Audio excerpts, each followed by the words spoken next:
Hello, this is Austin Willoughby, and this is my Graybox for level design for Rise of the Wheelchair Racer, the 2D speedrunning platformer that I made a couple years ago. So I've set it up so that the level I've designed is the first level here, so we will start out. Now, when making this level, I wanted to kind of focus mainly on branching paths, because that is not something that had ever really been done in this game. All the levels were kind of linear, and even though there was a few spots where there was shortcuts you could take, there was really not a level designed where the player had the option of going one way or another. So this first path, I'll go back up here to show you.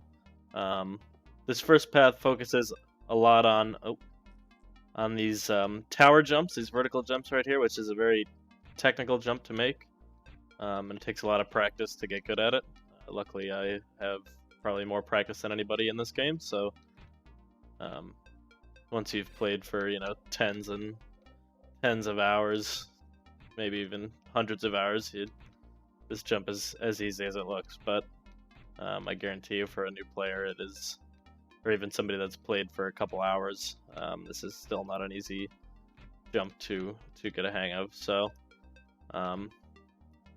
this path is kind of easier than the other path that I'll show you after, with the thought in mind that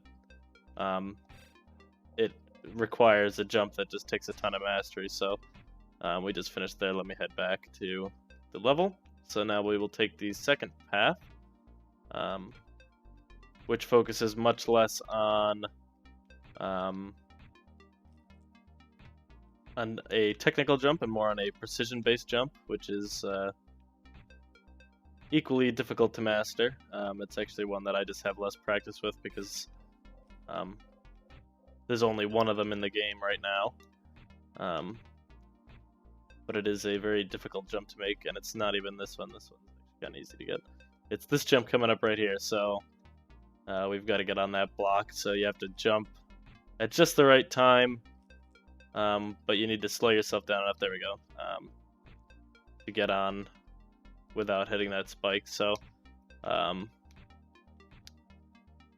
is the other path through here, and I'll just show you that this is kind of a leap of faith, where the player just needs to know where to land on this teleporter.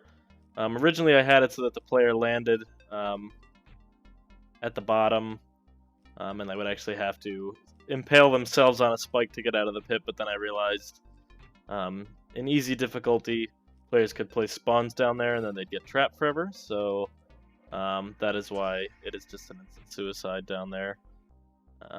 Now, let me go back and I can kind of walk through things a little bit more in depth. So for this area, I'm not sure this is the final way that I want it, but the reason that I have this vertical jump here, and then over here is kind of the more precision jump area on the right side of the little starting room here. And kind of my reasoning was this area kind of gives players an idea of how the level's going to go down, I mean. So if you take the left path, it's going to be vertical jumping. If you take the right path, it's going to be more precision platforming. But I'm not sure, because it's the way that it is right now.